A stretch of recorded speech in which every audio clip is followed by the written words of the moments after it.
안녕하세요, 여러분. 지금부터 부끄러운 제 과거에 대해서 이야기해 볼게요. 혹시 여러분도 부모님의 직업이 남들에게 말 못할 만큼 부끄러운 적이 있으셨나요? 사실 저희 아버지는 고물상을 오랫동안 하셨는데 저는 학창 시절부터 제가 결혼했을 때까지도 아버지의 직업을 절대 사람들에게 이야기하지 않았습니다. 누가 아버지의 직업을 대놓고 무시할 때도 저는 늘 찍소리도 못한 채 얼굴만 붉혔죠. 직업의 귀천이 어디 있냐고 배웠지만 여러분, 솔직히 세상은 그렇지 않잖아요? 다들 의사, 변호사 같은 직업만 좋아하니까요. 그리고 특히 굉장히 속물이었던 제 시어머니는 그 누구보다 저희 아버지와 아버지 손에 큰 저를 늘 무시하기 일쑤였습니다. 여러분, 하지만 인생사 세용지마라는 말이 있죠. 좋은 일도 나쁜 일이 될 수 있고 나쁜 일도 좋은 일이 될 수 있습니다. 정말 신기하게도 저희 아버지는 고물상이라는 직업 때문에 부자가 되었고 어머니는 돈을 벌게 해준 건물주 친구 덕분에 쫄딱 망하게 되었습니다. 참 이렇게 상황이 뒤바뀔 줄 누가 알았겠습니까? 지금부터 어떻게 두 집안의 상황이 완전히 바뀌게 되었는지 제가 겪은 정말 충격적인 일들을 말씀드릴게요. 먼저 저는 어머니가 일찍 돌아가셔서 아버지가 혼자 저를 키우셨습니다. 아침이고 밤이고 고물상 일을 하며 남부럽지 않게 저를 키우기 위해 아버지는 정말 열심히 사셨죠. 아버지는 고물상을 하셨지만 주변의 평판이 정말 좋아서 일도 나름 잘 됐고 시간이 날 때마다 틈틈이 책도 읽으셨습니다.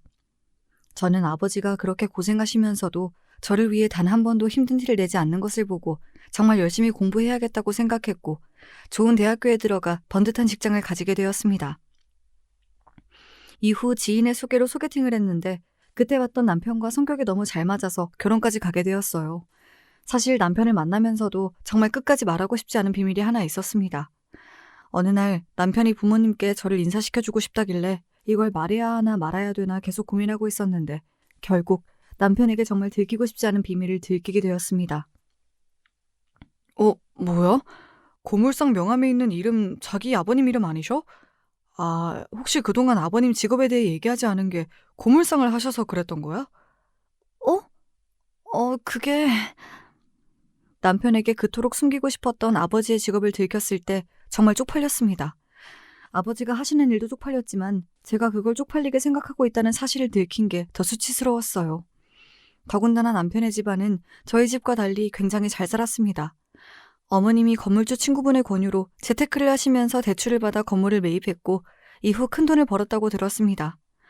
제가 어머님을 우연히 만나뵌 적이 있었는데 친구분들도 너무 기품 있고 교양 있어 보이시고 여러모로 저희 집과는 아예 분위기가 달랐습니다. 결국 저는 어머님을 보고 난 후 아버지께 절대 하면 안 될 말을 하고 말았습니다. 아버지, 요즘 몸도 안 좋으신 것 같은데 제발 일 그만두시면 안 돼요? 저 이제 결혼도 해야 하잖아요.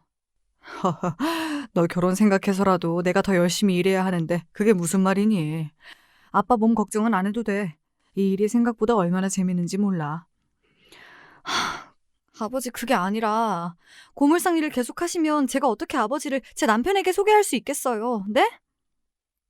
제 말에 놀랐는지 아버지의 표정이 굳어지셨습니다. 그리고 아버지는 제가 놀랄 정도로 차분하게 말을 하셨습니다. 너 아빠의 직업이 부끄럽구나. 하지만 정말 미안한데 아빠는 고물상이라는 직업이 하나도 부끄럽지 않아. 잘 나가는 대기업 임원처럼 매번 돈을 많이 버는 건 아니지만 이 일은 정말 의미가 있어. 너 아빠가 하는 일이 뭔 줄은 아니? 요즘같이 쓰레기 많이 나오는 시대에 꼭 필요한 재활용 산업이야. 아빠는 고철, 폐지, 플라스틱, 유리, 가전제품 등의 다양한 폐기물을 수집하고 가공해서 다시 사용할 수 있는 자원으로 만들어 재활용 업체에 판매한단다. 사람들이 못 쓴다고 믿었던 쓰레기들에게 다시 생명을 불어넣는 이 직업이 아빠는 정말 행복해. 그러니까 다시는 이런 얘기 꺼내지 마렴. 저는 아버지의 말을 듣고 고물상에 대한 애착이 대단하다는 생각도 들면서 제가 아버지한테 너무 큰 상처를 드린 것은 아닐까 후회되었습니다. 사실 제가 번듯한 직장을 다니면 언젠간 아버지가 이 고물상 일을 그만둘 줄 알았어요. 돈이 많이 되지도 않을 텐데 왜 쓰레기를 취급하는 이 일을 계속하는지 항상 이해가 안 됐거든요. 하지만 아버지의 이 말을 들으니 이제서야 이해가 됐습니다. 아버지한테 고물상은 단순히 직업이 아니라 자랑스러운 삶 그 자체였어요.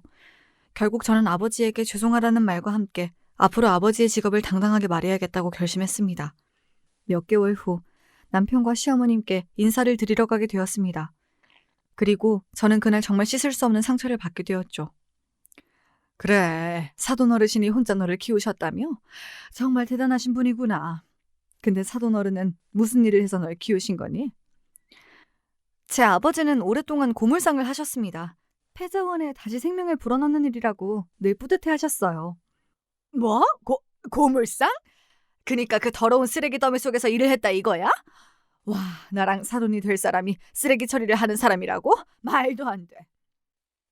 어머니, 지가 보고 있는데 지금 무슨 말씀을 하시는 거예요? 장인어른이 얼마나 좋으신 분인데요. 제가 직업에 귀천은 없다고 몇 번이나 말씀드렸잖아요. 그래도 그렇지. 넌 고물상 집안이랑 결혼하고 싶니?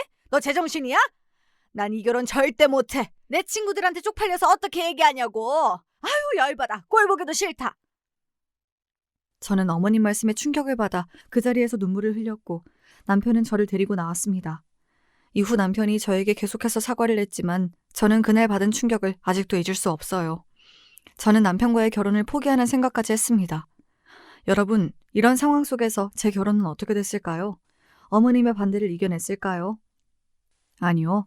어머님은 끝까지 저를 반대하셨습니다. 정확히는 제 아버지 직업을 반대하셨죠. 하지만 남편이 중간에서 중재자 역할을 정말 잘해주었고 저와 어머니를 계속 설득해서 겨우 결혼식을 올리게 되었답니다. 그 과정에서 남편은 어머니가 저를 최대한 못 만나도록 했습니다.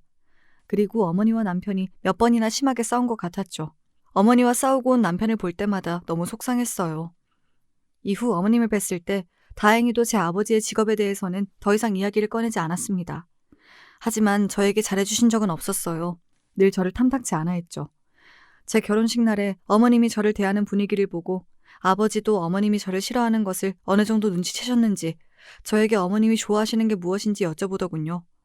그리고 아버지는 혼수만큼은 아버지가 다 해주고 싶다고 저희에게 이야기했습니다. 아버지가 부담스러울까봐 걱정했는데 제 결혼 자금을 이미 모아두었다고 절대 걱정하지 말라고 하더군요. 결국 저희는 아버지의 도움을 받아 집 가구를 드리게 되었고 그러던 어느 날 아버지가 제가 정말 예상치 못한 행동을 하였습니다. 우리 집에 가구가 새로 왔던데 사돈 어른이 보낸 거니? 네, 가구요? 그래, 너희 혼수 장만하면서 우리 집 가구도 하나 사신 것 같더라. 근데 고물상 하시면서 이 돈은 어디서 났대? 괜히 우리 집이랑 수준 맞추려다가 사돈 어른 가랑이 찢어지는 거 아닌지 모르겠다. 아무튼 이거 너가 다시 가져가라. 어머님, 아버지가 저 몰래 준비한 선물인 것 같은데 혹시 디자인이 마음에 안 드실까요? 몰라, 제대로 보지도 않았어. 근데 안 봐도 뻔하지. 고물상 눈이 높아봤자 고물상이잖아. 그리고 이 가구가 새 거인지 폐자원인지 내가 어떻게 믿고 이걸 쓰니? 더러워 죽겠다. 난 너희 집 들어가는 혼수도 사돈 어른이 해주신 건 멀쩡한 게 있을지 모르겠어. 아유, 수준이 안 맞아 정말. 어머님은 그렇게 저희 아버지가 주신 선물을 제대로 보지도 않고 버려버렸습니다. 이후 아버지가 저에게 전화와서 어머님의 반응을 물어보셨는데 저는 어머님이 너무 좋아하셨다고 거짓말을 하고 말았죠. 아버지가 어떤 마음으로 어머님 집에 가구를 보냈을지 생각하니 참 마음이 아팠습니다. 아마 제가 무시당하지 않길 바라면서 보내신 거겠죠? 이렇게 어머님이 저와 저희 아버지를 무시하는 행동은 여기서 끝나지 않았습니다. 결혼 후에도 친척들 앞에서 저를 망신주며 수치스럽게 만드셨죠. 하루는 가족들끼리 다 같이 TV를 보고 있었는데 그때 어머님께서 정말 충격적인 말씀을 하시더군요. 어머, 저것 봐. 못 쓰는 쓰레기들이다. 예, 너는 이런 거 보면 정말 마음이 아프겠다. 사돈 어른이 매일 저 쓰레기들이랑 같이 일하는 거잖아. 그치? 아, 그래도 저렇게 더러운 쓰레기들만 있는 건 아니에요, 어머니. 그런 게 어딨어. 쓰레기가 쓰레기지. 더럽고 안 더럽고 못 쓰고 쓸 수 있고 이런 게 어딨니? 그래봤자 쓰레기인걸. 솔직히 너 사람들한테 한번 물어봐. 아무리 재활용된 거라고 해도 같은 물건이면 다 새 거 쓰고 싶어 할걸? 참, 나는 요즘 시대에도 고물상을 하는 사람이 있다는 게 신기해.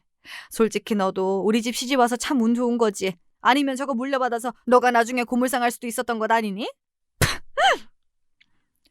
어머니는 이렇게 제 아버지를 대놓고 언급하며 저와 저희 아버지를 무시하고 조롱했습니다.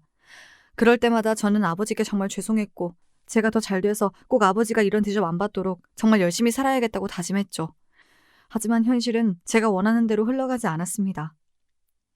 우리 둘째 아들 또 승진했대.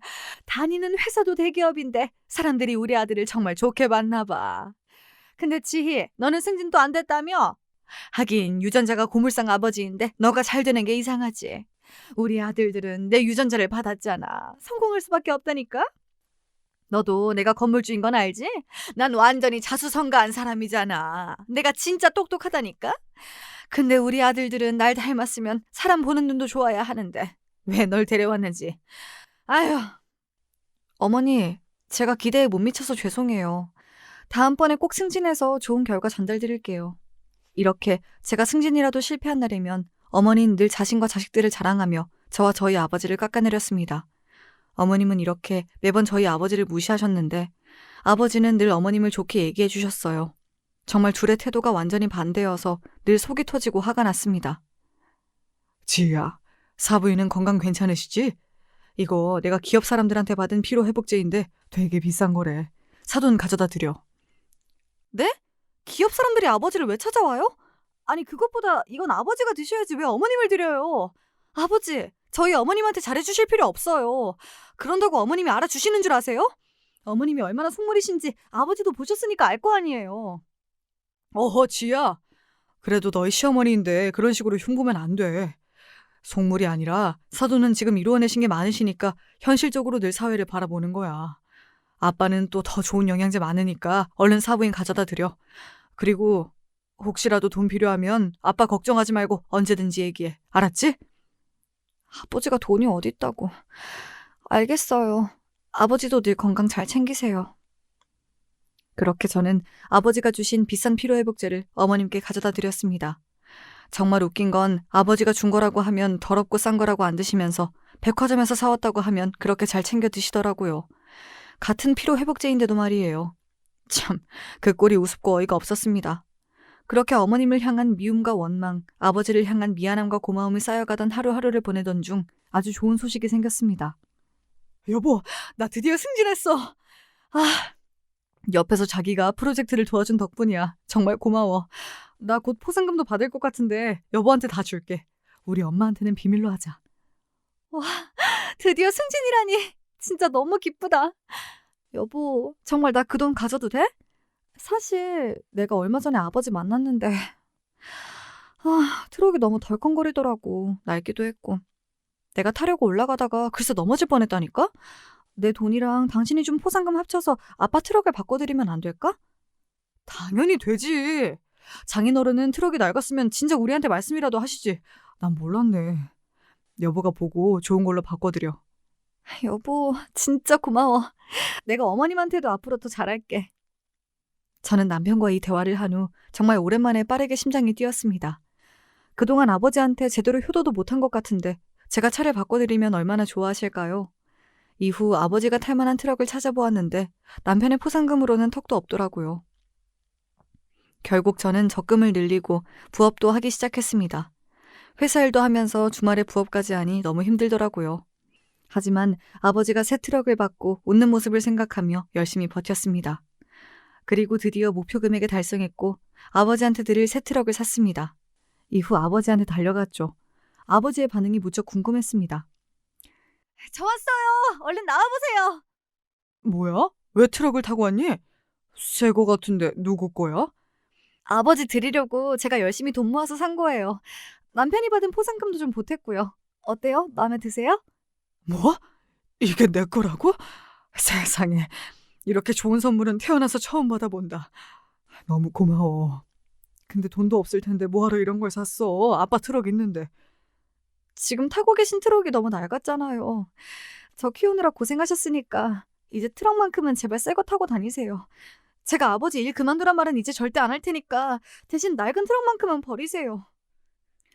제가 이 말을 하자 아버지 눈에는 눈물이 맺혀 있더군요. 이럴 줄 알았으면 진작 사드릴 걸 그랬나 봅니다. 새 트럭을 모는 아버지를 보며 정말 뿌듯한 마음이 들었고 저는 가벼운 발걸음으로 집에 갔습니다. 그리고 다음 날 제가 아버지한테 트럭을 선물해준 일 때문에 정말 어이없는 일이 일어났습니다. 문 열어! 당장 열어! 어머니! 아침부터 연락도 없이 무슨 일이에요? 너 진짜 제정신이니? 왜 우리 아들이 힘들게 번 돈을 막 써? 어머니 숨 막혀요! 멱살 좀 놓고 말하세요! 아니 아침부터 대체 무슨 말씀을 하시는 거예요? 야! 네가 돈이 어딨다고 네 아빠 차를 바꿔줘? 네 아빠, 아니 사돈 어른이 카톡에 올렸더라. 이것 좀 봐라. 우리 딸이 사준 새 트럭하고 떡하니 프사를 바꿔놨던데 이거 나랑 우리 아들 몰래 너가 산 거 맞지? 진짜 미쳤구나. 돈 아까워 죽겠네. 고물상이 뭐하러 이런 비싼 트럭을 타? 어머니, 제가 제 아버지 차 사주는 게 무슨 잘못이 있다고 저한테 이러시는 거예요? 형진 씨랑 상의해서 산 거고 제가 프로젝트 도와줘서 형진 씨가 포상금 받은 돈이랑 제가 회사 다니면서 부업까지 해서 열심히 번 돈 모아서 처음으로 사들인 트럭이에요. 웃기고 있네. 전부 다 우리 아들 돈인 거 내가 모를 줄 알아? 너 당장 그 차 팔아서 나한테 그 돈 내놔. 아니면 사돈한테 당장 전화해서 그 돈 우리 아들 돈이라고 이야기할 거야. 고물상 일하면서 참 자식 돈 뜯어먹고 살고 싶을까? 하여튼 이래서 수준 낮은 집안이랑 사돈이 되면 안 되는 거라니까. 너 당장 그 차 팔아서 돈 내 통장으로 보내. 내가 내일 결혼식에 사돈 어른이 저 트럭 타고 오는지 택시 타고 오는지 무조건 확인할 거야. 어머니, 그게 무슨 말이에요? 그리고 아직 얘기 안 끝냈는데 어디 가세요? 참, 아침부터 이게 무슨 일인지. 어머님은 저렇게 자기 말만 하고 그대로 가버렸습니다. 원래도 어머님이 아버지한테 제가 용돈 드리는 것도 싫어했고 속물이시긴 했지만 이렇게까지 막무가내로 돈 얘기를 한 적은 없었는데 평소보다 더 이상했어요. 되게 급하게 돈이 필요한 것처럼 보였습니다.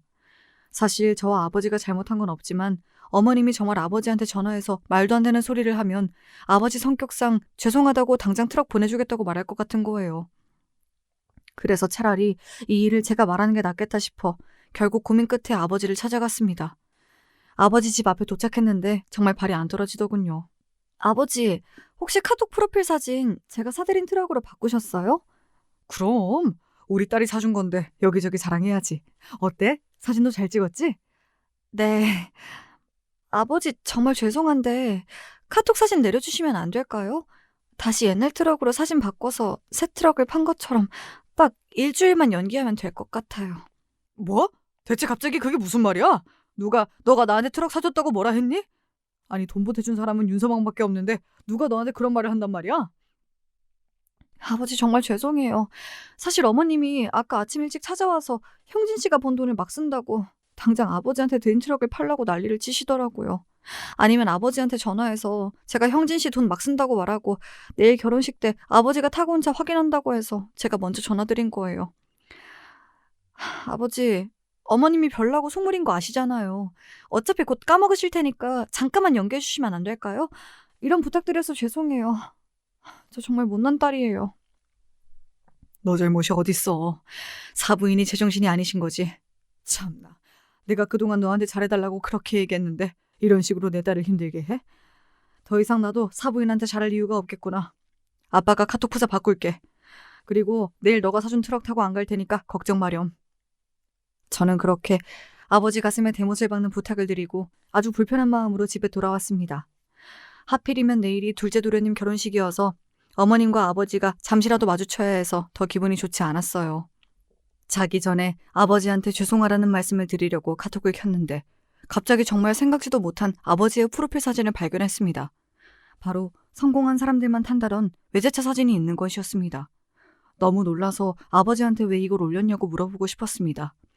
당장 카톡을 할까 했지만 생각해보면 어차피 아버지 차일 리도 없고 어머님이 이 사진을 보셔도 아버지 차가 아니라는 걸 알 테니까 별일 없겠지 하고 넘겼습니다. 그렇게 다음날이 되었고 저는 결혼식장에 도착했습니다. 택시를 타고 오는 아버지를 모시기 위해 밖으로 나갔는데 마침 어머님도 잠시 밖에 계셨습니다. 그리고 그 순간 삐까뻔쩍한 차 한 대가 도착했습니다. 딱 봐도 몇 억 원은 하는 고급 외제차인 것 같았습니다. 그 광경을 본 속물인 어머님이 옆에서 한마디 하시더군요. 누구 차인지 때깔 한번 좋다. 나도 얼른 저런 차 사야 하는데. 그리고 차 문이 열렸는데 그 순간 정말 말도 안 되는 장면이 펼쳐졌습니다. 차 운전석에서 내린 건 다른 사람이 아닌 저희 아버지였습니다. 그리고 자세히 보니까 그 차는 어제 아버지 카톡에서 본 차였어요. 심지어 아버지는 차만 바뀐 게 아니라 사람까지 완전히 달라졌습니다. 평소에 고물상에서 일할 때의 후줄근한 모습은 전혀 없고 수염도 다 깎고 머리도 정리되어 중년 연예인 같은 느낌이 물씬 났습니다. 또 명품 양복을 차려입어 성공적인 사업가의 모습 같았습니다. 저조차 처음 본 아버지의 모습에 너무 놀라서 저는 아버지한테 달려가서 누구 차를 빌려왔냐고 물었습니다. 옆에 계시던 어머님도 아버지의 모습을 보고 놀랐는지 달려오시더군요. 그러자 아버지가 예상치도 못한 말을 했습니다. 누구 차긴 내 차지. 원래 너가 사준 새 트럭을 타고 오려 했는데 정 많은 사부인께서 트럭을 얼른 달라고 하셨잖니.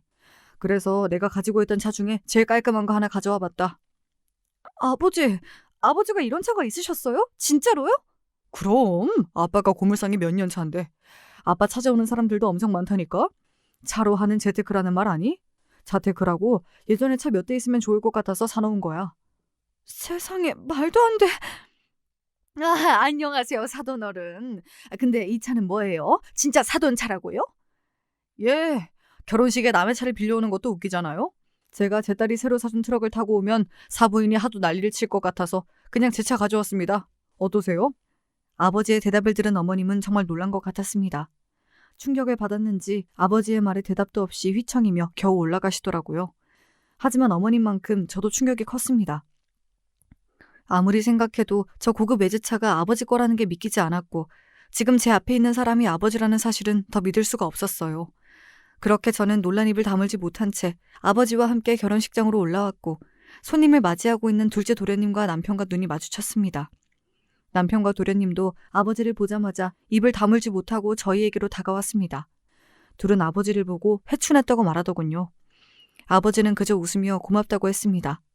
그리고 아까부터 어이없는 표정을 하고 있던 시어머니가 그 순간 저한테 다가와서 정말 끔찍한 말을 해댔습니다. 예, 너 미쳤니? 내가 트럭 바꿔서 내 통장에 돈 넣으라 했더니 그 돈으로 더 비싼 외제차를 사? 네 아버지 불쌍하면 네 돈으로 해결하던가 왜 우리 아들 돈에 손을 대? 그 돈은 내 돈이라고 했잖아. 당장 네 아버지 외제차 팔아서 그 돈도 나한테 넣어. 아니면 내가 사람들 있는 앞에서 네 아버지 직업 다 밝혀버릴 테니까. 어머니, 제발 이러지 마세요. 저도 아버지가 어떻게 외제차를 타고 있는지 몰라요. 하지만 확실한 건 저랑 형진 씨가 사드린 게 아니라고요. 사돈, 지금 제 딸한테 뭐 하시는 거예요? 지금까지 제 딸한테 제 직업 밝힌다고 협박하셨나 본데 제 직업이 뭐가 어때서요? 제가 이래봬도 사돈보다 돈이 많을걸요? 그 차 제 돈으로 산 거니까 당장 제 딸한테 사과하세요. 참나, 자존심이 센 성격이신가 보네요. 사돈 어르신이 이왕 저희 대화 들은 김에 제가 하고 싶은 얘기 좀 할게요. 그동안 참다 말하는 건데 이건 정말 상도덕이 아니지 않나요? 지금 타고 온 차도 제 아들 돈으로 산 거잖아요. 참나 어이가 없어서 말이 안 나오네. 무슨 돈이 있다고 트럭 판 돈으로 더 비싼 걸 사요?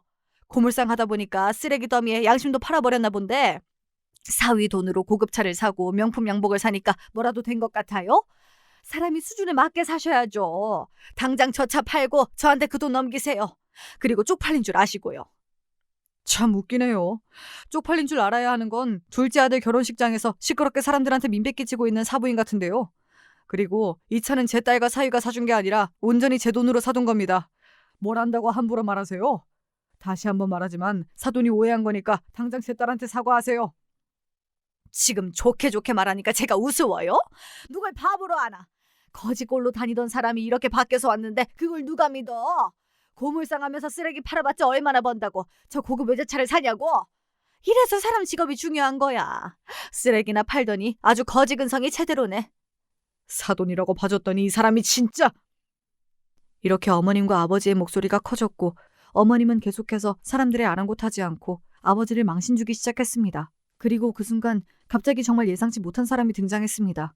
바로 누구나 알 수밖에 없는 대기업 사장이었습니다. 사장님, 이렇게 제 결혼식까지 와주시다니. 안녕하세요. 제가 옆에서 듣고 보니 너무 화가 나서 이 대화에 끼어들게 되었습니다. 참 듣기가 그렇네요. 이분은 저랑 동업하고 있는 친환경 재활용 센터를 운영하는 회사 대표입니다. 그냥 고물상만 하시는 분이 아니라 지역사회의 패자원 순환에 아주 큰 역할을 하시는 분이지요. 오늘 대표님이 사돈 총각이 결혼하는데 마침 저희 회사의 직원이라고 해서 같이 오게 되었는데 이런 어이없는 상황을 목격하게 될 줄 몰랐네요. 참 실망스럽습니다. 사장님, 그게 아니라 저희 어머니가 오해가 있었던 것 같아요. 사돈 어르신이 회사 대표인 줄 모르고. 한 사람이 회사 대표든 고물상을 하든 사실 그게 중요한가요? 고물상을 하는 사람이라면 이렇게 막대해도 되는 건가요? 저희 회사에서 근무한다고 하셨는데 이런 생각을 가지고 있으셨다면 정말 실망입니다. 아니요, 사장님. 저는 단 한 번도 사돈 어른을 그렇게 생각한 적이 없습니다. 다만 저희 어머니가 너무 속물이어서 저도 답답해 죽겠습니다. 이런 꼴 보여서 죄송해요. 둘째 도련님, 즉 오늘 예식의 주인공인 신랑이 한숨을 푹푹 쉬며 고개를 숙이자 주변 사람들이 더 수군거리기 시작했고 주변을 살펴보니 어머님은 정말 충격을 받은 눈빛이었습니다. 그리고 그 순간 아버지가 갑자기 어머님한테 예상치 못한 말을 꺼냈습니다. 제가 오늘 오면서 사부인이 정말 좋아할 만한 선물을 들고 왔는데 안타깝게도 이건 못 드리겠네요. 아버지가 이 말을 하면서 꺼낸 건 시어머니가 그토록 원하던 고급 리조트 VIP 회원권이었습니다. 사실 이 회원권은 어머니가 카톡 프로필을 해놓을 정도로 오래전부터 원하던 것이었어요. 어머님은 회원권을 보고 당장 가져가려고 했지만 그 순간 아버지의 행동에 어머님은 물론 모든 사람들이 안타까워하며 소리를 질렀습니다. 뭐야, 지금 저 비싼 회원권을 찢은 거야? 와, 진짜 돈이 얼마나 많으면 저럴 수 있지? 아까워 죽겠네. 안 돼. 세상에 저럴 거면 날 주지. 아이고 아까워라. 아버지가 어머님 앞에서 그 회원권을 당당하게 찢어버린 것입니다. 어머님은 충격을 받아 눈이 커졌고 찢어진 종이 조각을 챙기기 시작했습니다. 그리고 그 모습을 지켜보던 아버지가 어머님한테 얘기했습니다. 이렇게 예의 없고 무례한 사람한테 주긴 참 아까운 선물이죠. 이 말을 듣고 시어머니는 정말 멘붕 상태에 빠진 듯 했습니다. 그동안 당당하게 제 아버지를 무시했었는데 이 순간에는 아무런 말도 하지 못했죠. 어머님의 표정은 일그러졌고 눈으로 아버지를 째려보고 있었습니다. 그리고 아버지와 대기업 사장님은 웃으며 결혼식장을 빠져나갔고 어머님은 갑자기 소리를 지르며 분노하기 시작했습니다. 그동안 자신이 무시하던 사람에게 완전히 무시당했다는 사실에 이성을 잃어버린 것이죠. 그리고 이 모든 광경을 지켜본 친척분들이 수군거리는 소리가 들렸습니다. 와, 저분이 정말 고물상 하신다는 분 맞아? 그동안 첫째 아들이 가난한 고물상 사돈이랑 결혼했다고 난리를 치더니 뭐야, 완전 잘 나가는 사람이었네. 참나, 무시할 만한 사람이 아니었는데? 저 대기업 사장 정말 유명한 사람인데 저렇게 같이 다니는 거 너무 멋있다. 진짜 대단한데? 그렇게 저희 아버지를 고물상이라고 무시하던 시선들도 한순간에 바뀌기 시작했습니다. 그리고 안타깝게도 둘째 도련님은 가장 행복해야 할 결혼식 날 이미 혼이 나간 듯 했습니다. 어머님의 눈에도 후회와 걱정이 가득했죠. 남편과 제가 어떻게든 이 분위기를 수습해보려 했지만 사실상 불가능이었습니다. 사실 이 모든 건 어머니가 만든 결과였죠. 제 아버지를 공개적으로 무시하지만 않았다면 이 모든 일들이 일어나지 않았을 테니까요. 그렇게 놀라움의 연속이었던 논란의 결혼식이 끝나고 저는 아버지와 대화를 나눴습니다. 사실 제가 가장 궁금한 건 고급 외제차였어요. 저도 고물상 직업이 돈을 많이 벌 거라고 생각하지 못했기 때문에 대체 아버지가 저 차를 어떻게 가지고 있는지 너무 궁금했습니다. 아버지께 오늘 결혼식에서 봤던 차를 대체 언제 샀냐고 물어보았더니 제가 생각지도 못한 이야기를 꺼내더군요. 아버지는 그동안 고물상을 하면서 재테크 관련 공부를 하였고 친환경 재활용 산업에 늘 관심을 가지고 있었다고 하네요. 이후 이 사업에 관심이 많은 대기업에게 먼저 프로젝트를 제안해 지역의 재활용 쓰레기와 기업에서 발생하는 쓰레기를 처리하는 프로젝트를 진행하였다고 합니다. 그리고 프로젝트의 성과가 좋아서 돈을 많이 벌 수 있었다고 해요. 그래서 나중에 돈을 많이 모아서 제가 예전에 하고 싶어 했던 카페를 차려줄 생각이었고 이 고급 외제차도 저 주려고 얼마 전에 사놓은 것이라고 합니다. 저는 아버지의 말을 듣고 제가 그동안 아버지를 너무 몰랐다는 생각이 들었습니다. 제가 생각한 것보다 아버지는 훨씬 똑똑한 사람이었어요. 그리고 아버지는 그동안 사업을 함께 논의해왔던 대기업 사장과 함께 새로운 사업 계약을 얼마 전에 체결했다고 했습니다. 그 사업은 바로 지역에서 가장 큰 친환경 재활용 센터를 만드는 것이었습니다. 아버지는 그냥 쓸 수 있는 쓰레기를 팔고 계셨던 게 아니라 고물상 일을 통해 지역사회에 필요한 재활용 쓰레기와 관련된 큰 흐름을 보고 계셨던 것입니다. 세상에, 아버지가 대기업가 동업자가 되었다니. 저는 정말 이게 꿈인지 생시인지 구별이 안 갔습니다. 이후 저는 아버지한테 더 많은 이야기를 듣기 위해 남편에게 며칠 동안 아버지와 함께 있겠다고 이야기했습니다. 그렇게 아버지가 사업을 일궈왔던 이야기를 들으며 행복한 시간들을 보내고 있었는데 갑자기 어머님한테서 전화가 왔습니다. 저는 저희 아버지한테 사과를 하려고 전화한 줄 알았는데 어머님이 저한테 전화하신 이유는 정말 충격적이었습니다. 얘야, 혹시 사돈어른 옆에 계시니? 같이 있으면 제발 좀 바꿔주렴. 무슨 일이세요? 저희 아버지한테 사과하려고 전화하신 건가요? 그런 거라면 옆에서 아버지가 들을 수 있게끔 소리를 크게 해둘게요. 말씀하세요. 그게 아니라 큰일 났어. 내가 투자한 곳에서 지금 부도가 났어. 전 재산을 끌어다가 투자했는데 부도가 나서 지금 모든 재산이 넘어가게 생겼다. 주택담보대출도 받아서 곧 돈을 갚지 못하면 집도 날아가는데 어쩌면 좋아. 네? 어머니, 지금 무슨 말씀을 하시는 거예요? 이거 둘째 도련님이랑 제 남편도 알고 있어요? 네? 아무도 몰라. 알면 아들들한테 나 죽는다. 절대 말하면 안 돼. 너가 사돈어른 설득해서 제발 나 돈 좀 빌려주렴. 사돈이 사실 숨겨진 재산도 많다며. 그냥 고물상인 줄 알았더니 결혼식 때 보니까 완전 대단한 사업가이시더구나. 내가 그런 분을 몰라보고 그렇게 함부로 말했다니. 내가 참 사람 보는 눈이 없었어. 혹시 옆에 사돈어른 계시니? 계시다면 빨리 나 바꿔줘, 얼른. 어머님, 아버지 옆에 안 계세요. 그리고 먼저 아들들한테 이 사실 말하세요. 저희 아버지랑 어머님 돈 문제로 엮이는 거 저는 절대 원하지 않아요. 죄송해요. 끊겠습니다. 저는 그렇게 어머님의 전화를 끊었고 전화를 끊고 나서도 어안이 벙벙했습니다. 늘 성공한 자수성가 건물주로 돈이 많았던 어머님의 집이 넘어가고 전 재산이 날아갔다니 이게 대체 무슨 말인지 머리가 어질어질했습니다. 그리고 그 순간 옆을 보고 깜짝 놀랐습니다. 밖에 나간 줄 알았던 아버지가 문 앞에서 이 얘기를 모두 듣고 계셨던 거예요. 저는 아무 말도 하지 못한 채 아버지한테 절대 시어머니 문제로 손 벌리는 일 없게 하겠다고 했습니다. 아버지는 저한테 이 일을 어떻게든 남편한테 먼저 이야기해야 한다고 했고 결국 아버지의 말대로 저는 바로 집으로 가 남편에게 이 사실을 전했습니다. 처음에 남편은 어머님이 망한 사실을 절대 믿지 못했습니다. 하지만 남편이 어머님한테 전화를 해보고 나서는 이 사실을 믿더군요. 남편의 표정은 정말 절망스러워 보였습니다. 남편이 말하길 어머님이 사실 자식들 몰래 고급 사치와 유흥을 많이 즐기셨다고 합니다. 그래서 친구들과 계속 그 생활을 즐기기 위해 더 큰 돈이 필요했고 그 돈을 구하기 위해 주택담보대출까지 받으며 고수익 투자에 뛰어드신 거라고 하네요. 심지어 어머님에게 이 위험한 투자를 추천한 사람은 어머님이 투자로 성공할 수 있게 도와준 부자 친구였습니다. 그분도 어머님과 함께 쫄딱 망했다고 합니다. 남편에게 이 말을 듣자마자 제 머릿속을 스쳐 지나가는 장면이 한 개 있었습니다.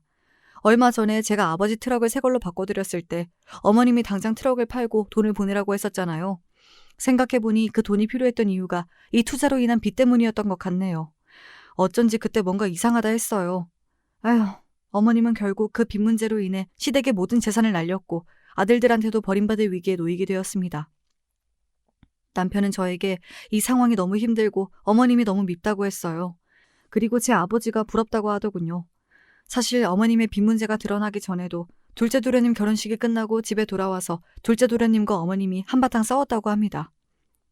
엄마 진짜 미쳤어? 내 결혼식장에서 누가 그렇게 큰 소리를 내? 그리고 하필 그 대상이 내가 다니는 회사 사장님이랑 동업하는 사돈 어른이냐고. 나 이제 회사에서 잘리면 어떡해? 그동안 엄마가 사돈 어른한테 그렇게 못되게 굴었으니까 나한테도 불똥 튈 수 있는 거 아니야? 안 그래도 요즘 상사한테도 미움받고 있어서 다음 승진 걱정인데 사돈 어른이 우리 회사에 진짜 영향력 있는 사람이 되면 내가 어떻게 살아남겠냐고. 얘, 내가 이렇게 될 줄 알았니? 이게 고물상이 대기업이랑 협업해서 잘 될 줄 알았으면 내가 그렇게까지 안 했지. 내가 사돈 어른께 사과드릴 테니 걱정 마.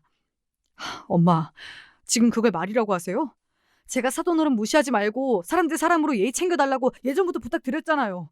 장인어른이 지금 제일 큰 친환경 재활용 센터를 운영하시고 대기업들이랑 프로젝트도 앞으로 더 많이 하실 텐데 그동안 엄마가 장인어른한테 함부로 굴어서 장인어른이 우리한테 무슨 도움을 주겠냐고요.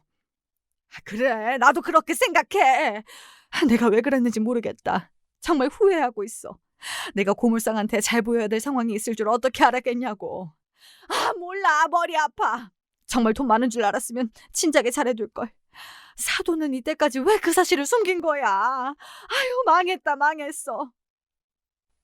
어쩐지 결혼식이 끝나고 어머님이 그동안 고물상이라고 아버지를 무시해서 미안하다는 장문을 보내왔는데 아들들과 이런 일이 있었나 보네요.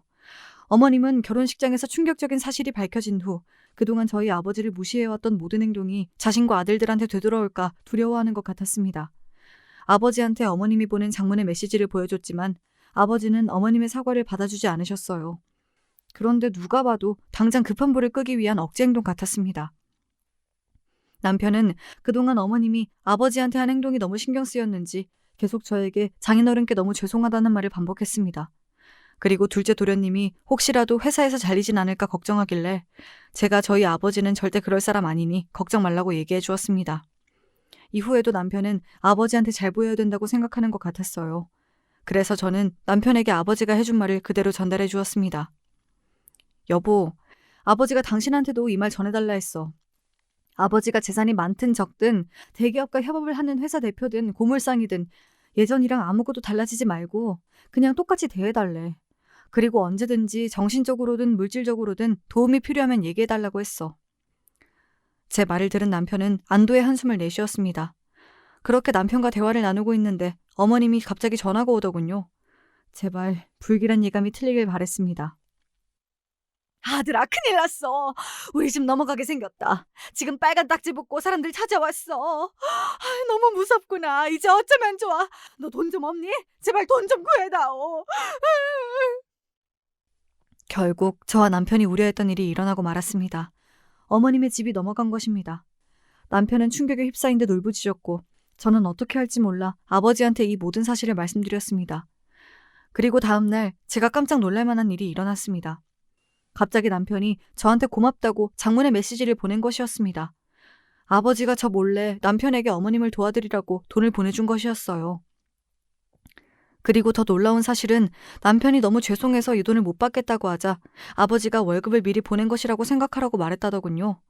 남편이 무슨 말인지 여쭈어봤더니 아버지가 친환경 재활용 센터가 전국으로 확장되어서 지역별 대표가 필요하기 때문에 남편한테 일을 같이 하자고 제안했다네요. 지금 일이 너무 잘 되고 있는데 일손이 부족하다고 사업을 도와달라고 말씀하셨답니다. 이후 저와 남편은 아버지가 운영하는 친환경 재활용 사업 일을 같이 하게 되었습니다. 저희가 다니던 회사는 어떻게 하냐고 물어보실 수도 있는데 저희가 다니던 회사보다 복지, 월급이 훨씬 좋았기 때문에 고민 없이 회사를 그만둘 수 있었습니다. 그리고 아버지는 남편의 월급을 정말 두둑하게 잘 챙겨주었어요. 남편은 아버지가 월급을 많이 주시는 게 일부러 어머님 빚 때문에 남편이 힘들어하는 것을 알고 배려한 것이 아닐까 생각했답니다. 첫 월급을 받고 남편은 감격의 눈물을 흘렸고 어머님이 워낙 많은 재산을 투자해 그 모든 빚을 다 갚을 순 없었지만 그래도 급한 불은 끌 수 있었다고 합니다. 일을 하면서 느낀 건데 정말 아버지가 하는 사업 전망이 너무 좋더라고요. 저는 이 일을 아버지와 같이 할 수 있다는 사실이 너무 다행이었습니다. 그리고 아버지는 저희에게 또 다른 제안을 하셨습니다. 이 제안을 듣고 저는 정말 아버지가 대단하다는 생각이 들었어요. 저라면 도저히 이 생각까지는 못할 것 같았거든요. 그 제안이 무엇인지 여러분도 들으면 깜짝 놀라실 거예요. 너희가 괜찮으면 사부인도 일을 하는 건 어떨까? 아무래도 지금 빚을 갚으려면 돈을 벌어야 할 테고 그래도 우리 일이 지금 하고 계시는 식당 일보단 나을 것 같거든. 일의 강도나 월급 측면에서도 훨씬 괜찮은 것 같고 너희 생각은 어떠니? 장인어른, 정말 그래도 괜찮을까요?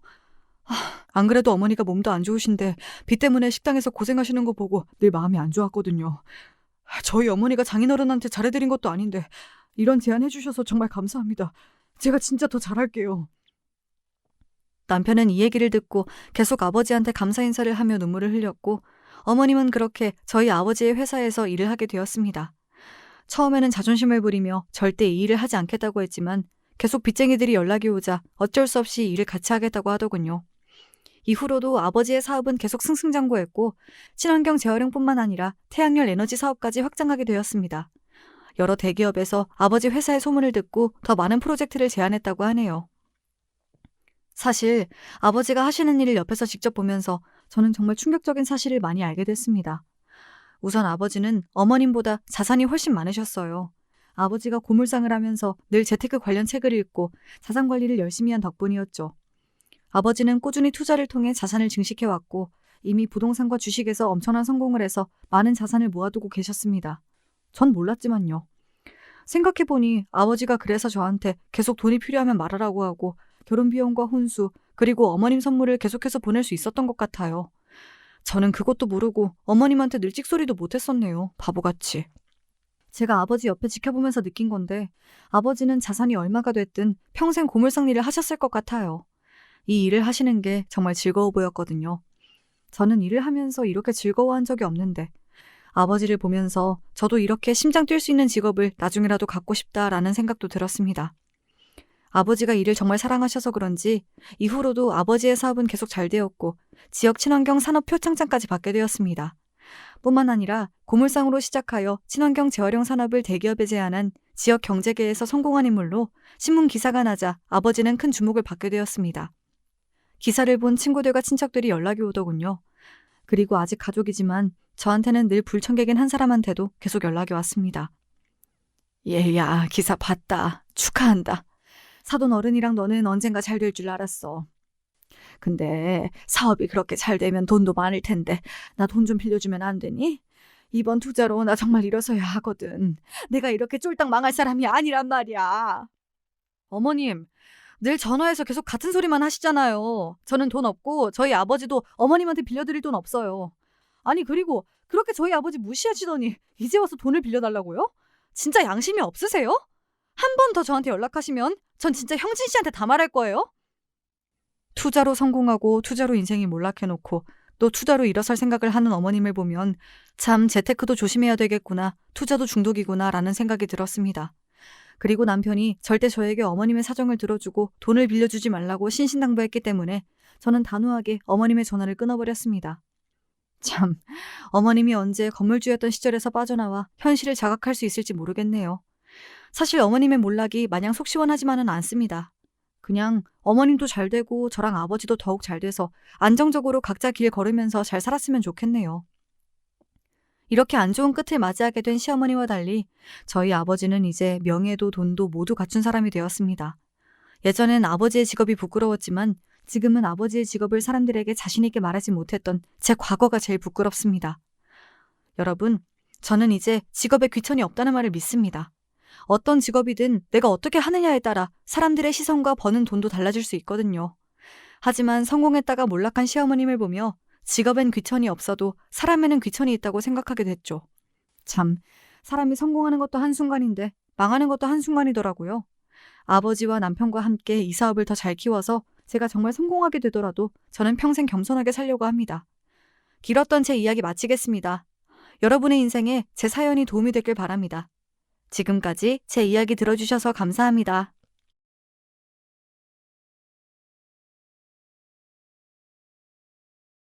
안녕하세요. 전 인생의 후반부를 의연한 마음으로 살아가고 있는 나이든 여자입니다. 모두가 힘들고 어려웠던 그 시절이었습니다만 저는 꽤 형편이 괜찮은 집에서 태어난 자식이었습니다.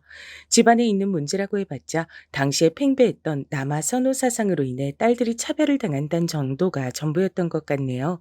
제 친정 아버지께선 일찍이 사업을 시작하신 분이었습니다. 엄마께선 원체 어려운 형편 속에 자라나신 분이었어요. 외가는 하도 가난해서 오죽하면 가족들이 뿔뿔이 흩어져 살았던 집안이었습니다. 그런 집안에서 난 분이셨으니 돈이 없어서 쫄쫄 굶어야 했던 서름에 비하자면 시집살이로 겪는 각종 구박들을 참아낼 만한 것이라고 엄마께선 제 앞에서 그런 말씀을 하신 것이었겠죠.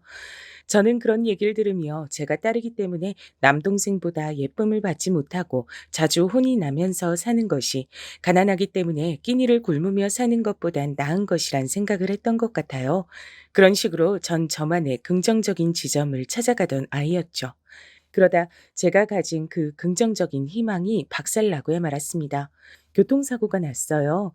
저희 집의 자랑이기도 했던 자동차가 완전히 형체도 알아볼 수 없을 만큼 찌그러져 버린 대형 사고였습니다. 차량에서 튕겨져 나가 풀숲으로 떨어지셨던 엄마께선 목숨을 부지하실 수 있었습니다. 그러나 친정아버지와 제 남동생은 그 자리에서 숨을 거두고 말았어요. 전 그날 친척 집에 가서 그곳을 청소하는 일을 하고 있었습니다. 청소나 해야 하는 것에 서러움을 느끼고 있었는데 그런 끔찍한 소식이 들려와서 전 그게 현실이 아닌 줄로만 알았습니다. 잘못 들은 줄 알았지만 현실이었죠. 내 아들, 불쌍한 내 아들 살려내. 내 손주 강아지 살려내. 이럴 순 없는 거야. 어떻게 하늘이 이토록 무심할 수가 있어? 몸부림을 치시는 친할머니의 모습이 어린 마음에 너무 무서워서 전 울음을 터뜨렸습니다.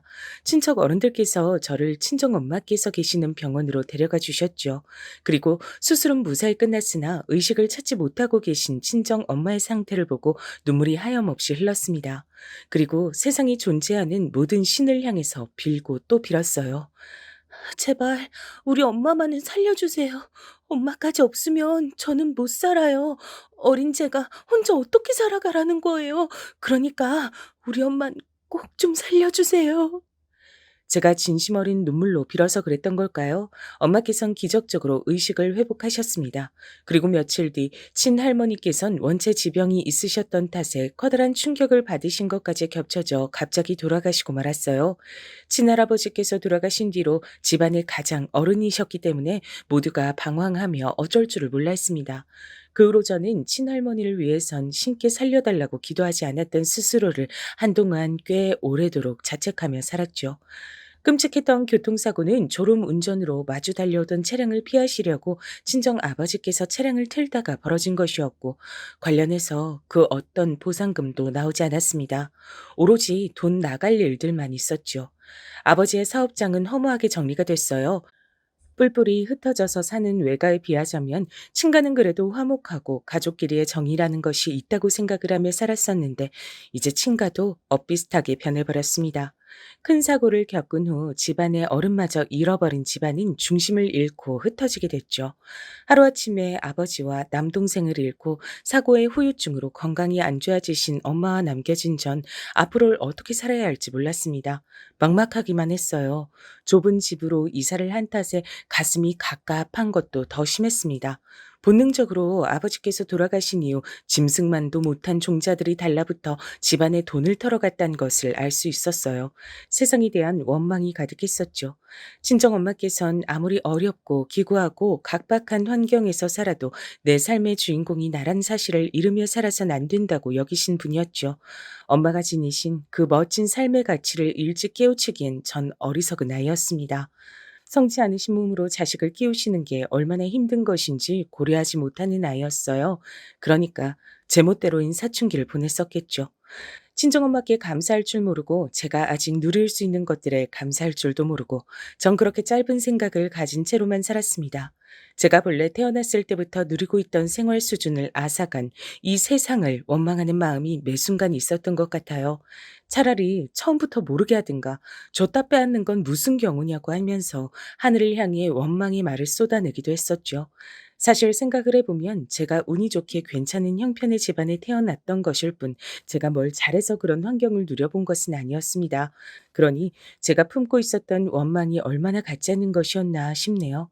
이런 저와는 달리 엄마께서는 현명하시고 적응력이 좋으시고 사려 깊으신 분이었으므로 저희 모녀가 건사하고 살 수 있었습니다. 제가 친구들과 어울리는 것에만 집중하고 빠져 지내다가 몇 번 이상한 남자한테 코가 꿰일 뻔하기도 했었는데, 그럴 때마다 그런 절 재빠르게 눈치채 주시고 말리기도 해주셨죠.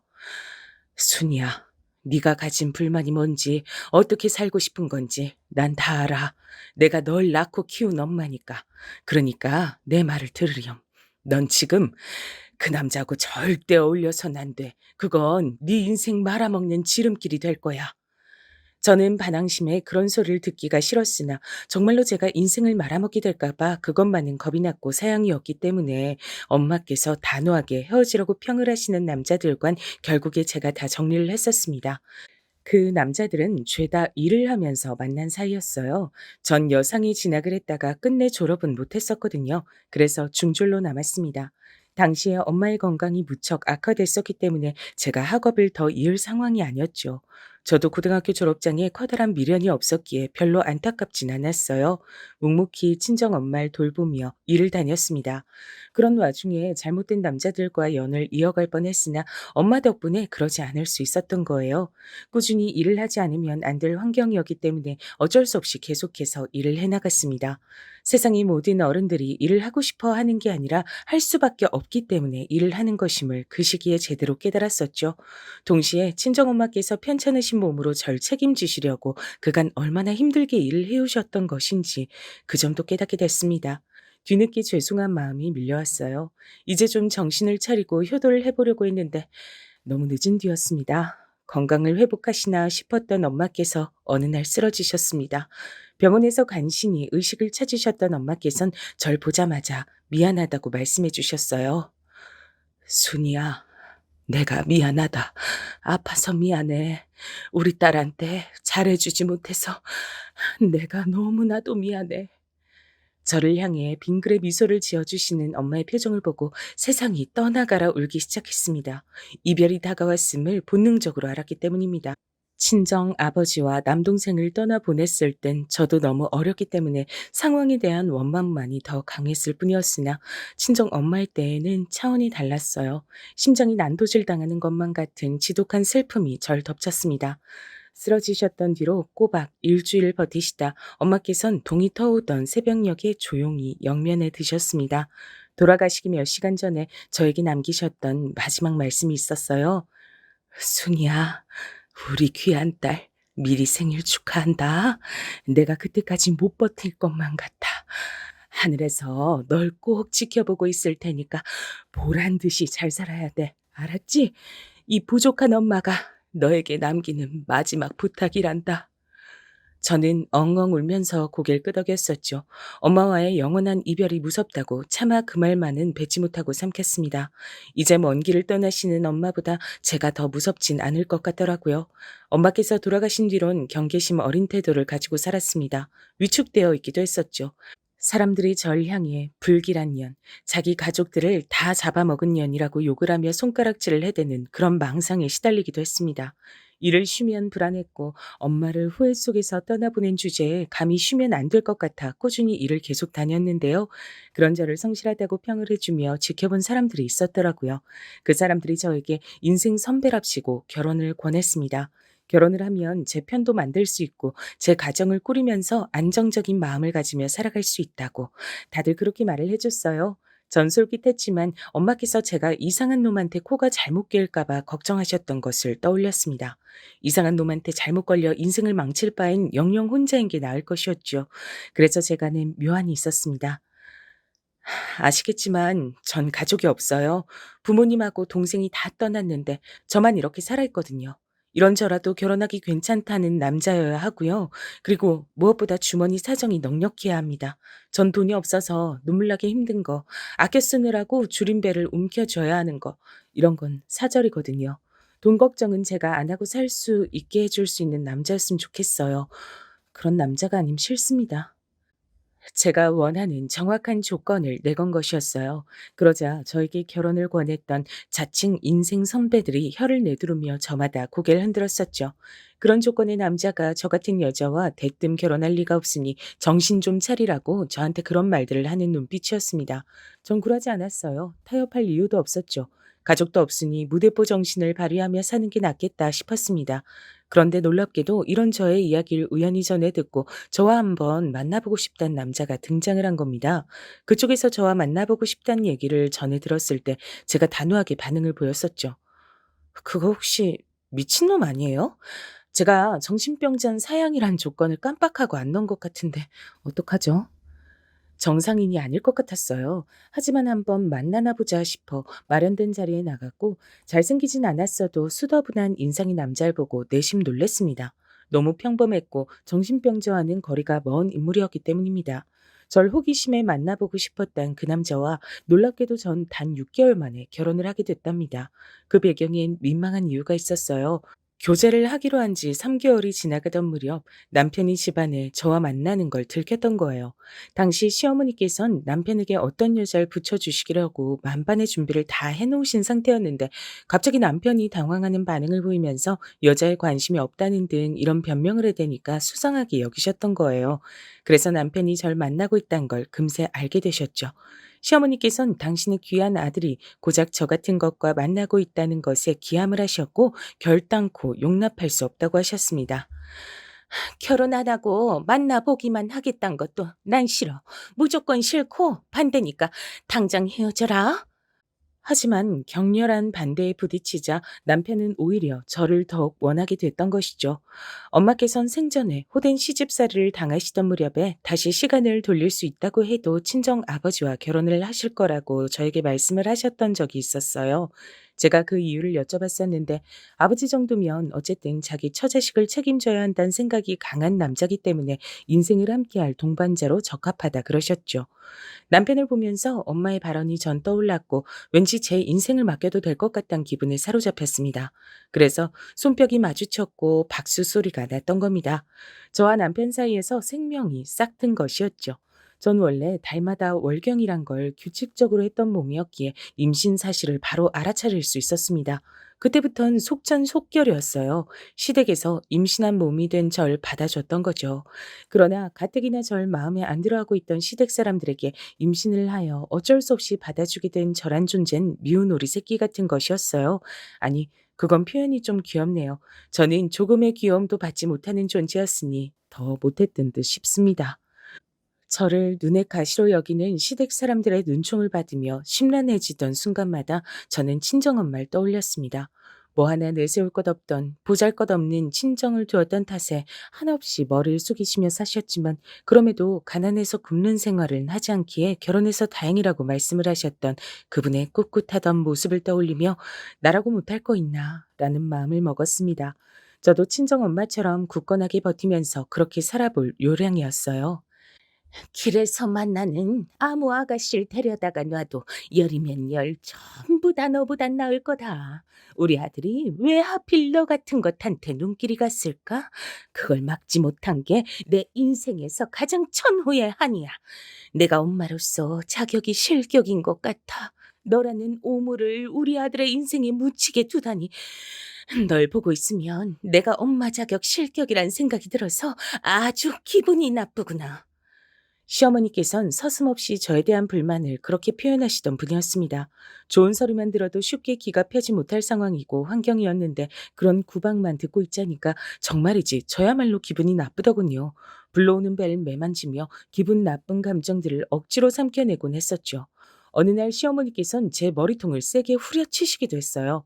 함께 부엌 일을 하고 있던 와중이었는데 제 손끝이 야무지지 못한 게 보여서 당신의 기분이 상했단 것이 저의 죄목이었습니다. 맞은 머리가 아파서 서러워하고 있는 저에게 시어머니께선 엄살 떨지 말라며 짜증을 내셨어요. 만일 네가 임신 중이 아니었다면 등짝이며 엉덩이를 내가 마음먹고 세게 걷어차줬을 일이야. 임신했으니 크게 봐주는 거라고도 하셨습니다. 시어머니께서는 저에게 살림을 알려주시겠다는 명목으로 절 항상 부려먹으셨어요. 가뜩이나 임신을 해서 둔하고 힘들어진 몸으로 저는 시도 때도 없이 시어머니의 부름에 움직이며 노동을 해야만 했습니다. 만약 제가 당신의 부름에 굼뜨게 행동이라도 하면 시어머니께서는 격렬한 분노를 표하시며 집안의 물건을 막 집어던지기도 하셨죠. 온 집안 식구들 불행하게 다 죽어버렸지.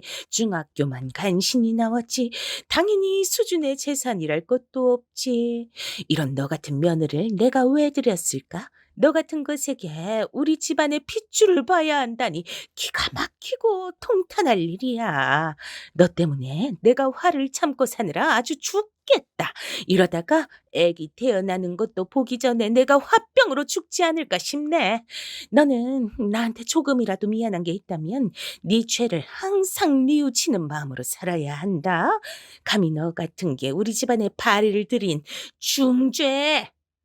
제가 더 나이가 들어서 치매가 걸리기 전까진 시어머니의 각종 막말을 절대 잊을 수 없을 것만 같아요. 스스로를 괜찮다며 달래봤으나 그게 다 결국은 제 안에서 상처로 남은 모양이었습니다.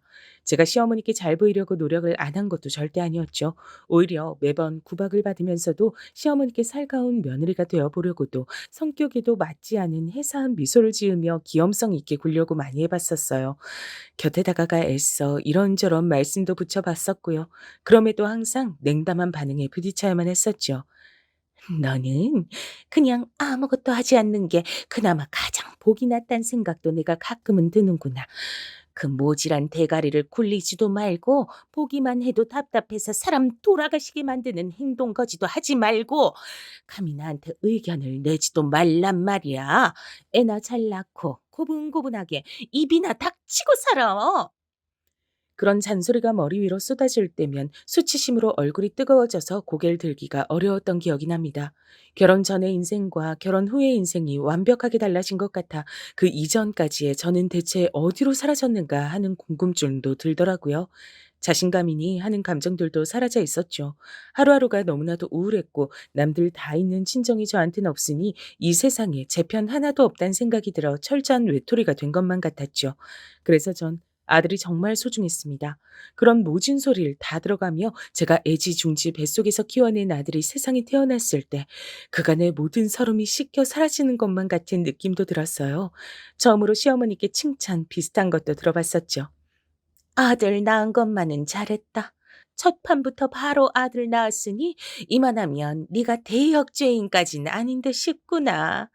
고작 그런 것도 칭찬으로 생각해서 전 기뻤던 것 같아요. 자존감이 바닥을 치던 시절이었으니까요. 제 품에 안긴 아들을 볼 때마다 믿어지지 않을 만큼 행복한 기분이 몰려들었고 본격적인 육아를 시작하면서부턴 복잡한 기분이 들기 시작했었죠. 자꾸만 친정 엄마가 떠오르더라고요. 도대체 어떻게 그 모진 시집살이를 당하시면서 자식을 키워내셨던 건지 친정 엄마가 신기하고 존경스럽기만 했습니다. 일찍 떠나지 않으시고 제 곁에 계속 계셨더라면 제가 지금 이러고 살진 않았을 거라는 생각도 들었어요. 육신의 고통을 저버리고 떠나신 그곳에선 아버지와 남동생과 다 만나셨을지, 친할머니와는 어떤 대화를 하실지, 설마 그곳에서도 시집살이가 있는 건 아닐지, 이런 상상을 해볼 때면 현실을 잊고 푹 빠져 있을 수 있었죠. 그러다 상상을 마치고 현실로 돌아오면 무척이나 우울했습니다. 그랬던 절 잡아주었던 존재는 단연 아들이었죠. 팍팍한 현실을 부드럽게 만들고 제 눈에 보이는 잿빛 세상을 환한 햇빛만 가득한 세상으로 만들어주는 존재였습니다. 온 시댁 사람들이 다 제 아들을 예뻐했어요. 어린 녀석이 벌써부터 얼굴에 자기 할아버지와 삼촌이 보인다느니 어쩌느니 하는 소리를 해가면서 아들을 보면 다들 얼굴에 웃음꽃을 피웠습니다. 제가 숨만 쉬어도 경멸의 눈초를 보내시면서 끊임없이 구박을 해대셨던 시어머니의 화를 누그러뜨릴 수 있는 것도 아들뿐이었죠. 이러니 제가 아들이 기특해서 어쩔 줄을 모를 수밖에 없었죠. 동준아, 네가 이 엄마한테 어떤 의미인지 넌 아마 상상도 못할 거야. 엄마가 너를 낳기까지 정말 많은 일들이 있었단다. 대부분 힘든 일이었는데 동준이 네가 태어나줘서 이제 그 힘든 과거도 너무 서럽게 느껴지지만은 않는 일들이 됐어. 내가 널 낳길 정말 잘했구나 싶어. 다시 시간을 돌릴 수 있다고 해도 나는 너를 품을 거란다. 내 인생에서 최고는 우리 아들 동준이 바로 너야. 엄마가 앞으로 최고로 잘 키워줄게. 넌 아무 걱정 말고 무럭무럭 건강하게만 자라렴. 제 일상을 바꿔준 최고의 낙. 아들을 키우는 재미가 없었다면 전 살기 힘들었을 거예요. 둘째를 낳기까진 꽤 시간이 걸렸습니다. 6살 터울로 딸이 태어났죠. 시어머니께선 손자가 아닌 손녀는 별로 안 이쁘다고 그런 말씀을 입에 쉬 올리고는 하셨지만 시간이 가면서 호랑이의 이빨은 이미 빠져가고 있었습니다. 명랑한 딸은 자라나면서 자기 할머니가 어떤 모진 소리를 하시든 신경도 쓰지 않았고요. 매사에 당당했고 똑똑했어요. 시댁 사람들은 딸을 향해 저것이 딸이 아니고 아들이었으면 대단한 인물이 됐을 거다 이런 농담도 곧잘 하셨습니다. 하지만 딸은 그런 소리까지 신경 쓰지 않았죠. 시어머니께서 심장마비로 돌아가시고 나서 제가 마음이 너무 공허해져서 방황을 좀 했는데 그럴 때 딸이 저를 많이 위로해 줬었네요. 그래서 제가 다시 힘을 냈었죠. 남편의 일이 갑자기 힘들어지는 일도 있었습니다. 그때 저는 죽을 힘을 다해서 내조를 하며 남편이 다시 일어날 수 있도록 가진 애를 다 썼습니다. 그런 시기에도 아들은 존재만으로 저에게 위안을 주었지만 실질적으로 저에게 도움을 주는 건 언제나 딸이었다는 생각도 드네요. 다시 일어난 남편은 성공가도를 달리다가 간이 나빠져서 허무하게 세상을 떴습니다. 시댁 쪽에 간이 안 좋은 가족력이 좀 있었거든요. 그 영향을 받은 듯 싶었어요. 너무나도 허무했고 슬펐으나 자식들을 위해 제가 주저앉아 있을 순 없었습니다. 저는 한 사람의 아내이기 이전에 두 자식들의 엄마였으니까요. 남편이 남기고 간 재산을 저는 스스로 믿을 수 없을 정도로 현명하게 관리했어요. 때로는 과감한 투자를 하기도 했고요. 그런 식으로 재산을 착실하게 불려나가며 관리를 했고 자식들을 결혼시켰습니다. 아들은 수더분하고 참하고 조용한 여자와 결혼했고요. 반면 딸은 활발하고 적극적인 남자와 결혼했습니다. 그리고 미국에서 일을 하게 된 사위를 따라 망설임 없이 떠났습니다. 저는 그 낯선 땅에서 사는 게 무섭지 않느냐고 했지만 딸은 오히려 즐겁다고 했어요. 사위는 능력이 출중한 인물이었고 그곳에서 딸은 조금의 어려움도 없이 지내기 시작했습니다. 아들과 며느리는 결혼하고 1년 만에 유산을 겪은 뒤 다시 2년 뒤에 또 한 번의 유산을 겪었어요. 어머님, 제가 아무래도 아이를 만나는 건 어려울 몸인가 봐요. 죄송하고 면목이 없습니다. 네가 가장 힘들 텐데 왜 나한테 그러니? 그러지 않아도 된다. 생기면 생기는 것이고 말면 마는 것이지. 너희들끼리만 잘 살아도 그걸로 좋게. 저는 집안이 변변찮다는 이유로 시집 올 때부터 제 앞에서 기가 죽어 있었던 며느리와 과거의 제가 겹쳐 보였고 안쓰러운 마음이 들어 잘해줬어요. 한 번도 시집살이를 시킨 적이 없었습니다. 오히려 이런저런 사회생활에서의 실패를 자꾸만 겪은 아들 때문에 제가 도리어 며느리에게 미안할 때가 많았죠. 저는 아들이 자기 생각만큼 일이 안 흘러간다고 해도 어찌됐든 계속 뭔가를 도전하면서 열심히 살기만 하면 그것으로 된 것이라 여겼습니다. 그런데 어느 날부터 아들이 저에게 재산 얘기를 꺼내더라고요. 어머니, 나중에 먼 훗날에 어머니 돌아가시고 나면 재산은 어떻게 되나요? 동민은 워낙 옛날부터 자기 앞가림 잘하던 녀석이었고 지금 미국에서 떵떵거리며 살고 있잖아요. 반면에 전 부끄럽게도 그 정도는 못 살고 있고요. 저도 보란 듯이 해내긴 할 거지만 혹시 어머니가 저희한테 재산을 물려주신다고 미리 약속해 주시면 제가 더 힘을 내서 미래를 보고 살 수 있을 것만 같아요. 제가 심적으로 너무 힘들고 의지할 게 필요해서 그런가 봐요. 어머니가 잘 좀 생각을 해 주세요. 요컨대 제가 죽고 나면 그 재산을 자기가 받고 싶다며 그걸 미리 좀 해결을 해놔 달란 요청이었어요. 전 넌지시 딸에게 의사를 물어봤고 딸은 자기는 워낙 잘 살고 있고 앞으로도 걱정 없기 때문에 재산 문제는 제가 알아서 한다고 해도 전혀 상관하지 않을 거라 했습니다. 그러자 저는 마음이 흔들렸어요. 아들이 자꾸만 심적으로 약해진다 하니까 그렇다면 의지가 될 수 있도록 미리 재산 정리를 해두는 것이 낫지 않을까 싶어지더라고요. 게다가 며느리도 자꾸만 저에게 조심스런 태도로 재산 문제를 꺼냈습니다. 어차피 본인들이 제가 죽는 그날까지 절 들여다보며 살필 테니 저의 재산은 본인들에게 가는 것이 맞단 얘기까지 하더군요. 한참 그런 소리를 들으며 지냈더니 저도 귀에 인이 박히는 것만 같았어요. 차라리 빨리 해결을 해버리자 싶어졌습니다.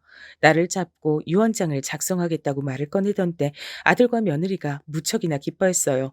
며느리가 절 모시고 변호사 사무실에 가겠다고 하면서 일정부터 잡았고요. 왠지 모르게 절 휘둘려 가고 있었습니다. 그렇게 저는 변호사 사무실에 들렀고 제 아들에게 제 앞으로 된 재산을 상속하겠다는 유언장을 작성했습니다. 각오를 다 마친 일이라 아무렇지 않을 줄로만 알았는데 제가 죽고 난 이후의 일을 장담하고 있는 유언장을 작성하고 나니까 이거 기분이 정말 이상하더라고요. 하지만 어차피 저는 기대 수명대로라면 아들과 며느리보다 한참 일찍 죽어 이 세상을 떠날 몸, 괜히 미련을 남겨두지 말고 아들 부부가 조금은 편한 마음으로 지낼 수 있도록 하는 편이 나은 것이라며 스스로를 다독였습니다. 도장을 가방 안에 집어넣을 무렵 며느리가 눈물을 훔쳤습니다. 예, 너는 왜 눈물을 보이고 그러니? 울지 마라. 너무 감사해서 그래요. 어머님, 감사한 마음으로 그이랑 저 앞으로 인생 더 열심히 살겠습니다. 약속드릴게요. 당연히 그래야지. 한 번뿐인 게 인생이다. 재산 상속이고 뭐고 이런 것과 상관없이 너희들의 인생을 보람차게 잘 꾸려갔으면 좋겠다. 네, 꼭 그렇게 할 거예요. 어머님, 죄송하고 감사합니다. 순하디 순한 며느리의 눈물 젖은 얼굴을 보며 제가 마음이 약간 놓였던 것 같아요. 제 아들이 어쨌든 간 이렇듯 착한 인물을 만나 결혼한 것은 잘한 일이라고 새삼 그런 생각을 했고요. 변호사 사무실을 나서는데 긴장이 풀리기라도 했던 모양인지 머리가 살짝 아파왔습니다. 원래 며느리가 밥을 같이 먹자 그랬는데 도저히 그럴 기분이 아니라 그냥 어디 식당 가지 말고 여기 근처 커피숍이나 잠시 들려자 그랬어요. 그러자 며느리도 자기도 마침 배가 별로 안 고팠고 오후에 급한 일정이 있기도 해서 오히려 저에게 잘 됐다고 하면서 바로 옆에 있는 커피숍으로 앞장서더군요. 창가에 앉아 커피 한 잔씩을 마셨습니다. 며느리가 제잘거리면서 저한테 이런저런 소리를 떠들었는데 제가 머리가 맑지 못해 사실 이야기를 거의 못 들었어요. 적당히 그냥 대꾸만 해준 뒤 이만 가자 그랬습니다. 가만히 생각해 보니까 제가 며칠 전에서부터 열감기가 조금 있어가지고 병원에서 약 처방을 받았었는데 그걸 받아놓고서 깜빡하고 안 먹다 오늘 생각나서 갑자기 먹었더니 그 약이 효능 때문에 머리가 조금 맑지 못한 것인가 싶었죠. 집에 가서 잠이나 한숨 자는 게 낫겠더군요. 이만 가자고 하니 며느리가 숨길 수 없이 무척 반색을 하며 자리에서 일어났습니다. 며느리가 변호사 사무실 뒤편에 주차한 차를 가지러 갔고요. 저는 더 앉아있기보단 그냥 바람이나 쐬고 있는 게 나을 것 같아 커피숍 앞에 서 있었습니다. 그런데 그때 정말 이상한 일이 벌어졌던 거예요. 그 근처에 택시 기사님들이 애용하시는 것으로 보이는 기사 식당 같은 게 있었거든요. 그쪽에서부터 어떤 택시 기사 한 분이 절 향해 달려오셨습니다.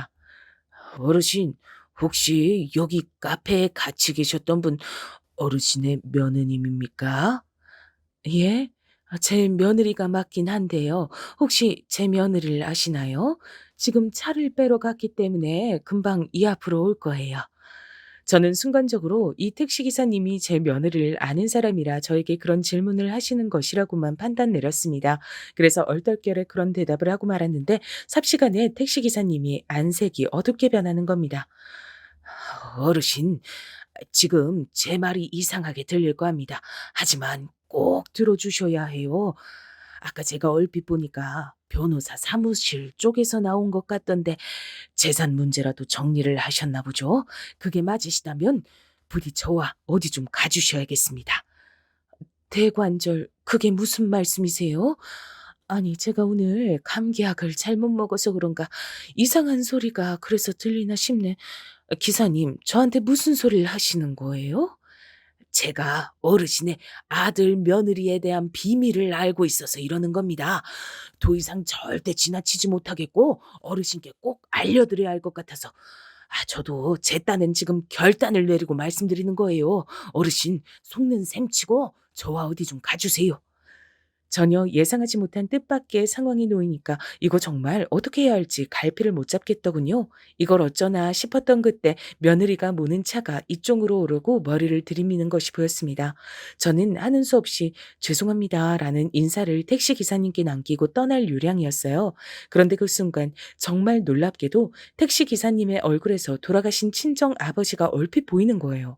제가 워낙 어릴 적에 돌아가신 분이라 기억 속에서 자주 꺼내보지도 못하는 분위기였건만 제가 이날 이때까지 살면서 단 한 번도 누군가를 보며 떠올린 적이 없던 분이시건만 어떻게 그 순간에 그 택시기사님의 얼굴에서 제가 친정아버지를 떠올려냈단 말입니까?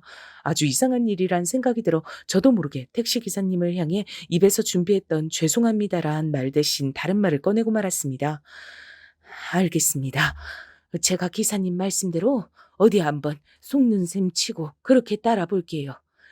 제가 말을 뱉고도 놀라 심장이 막 두근거렸죠. 그러자 택시기사님께선 절 향해 고개를 끄덕여 주셨고 식당의 주차장 쪽으로 달려가셨어요.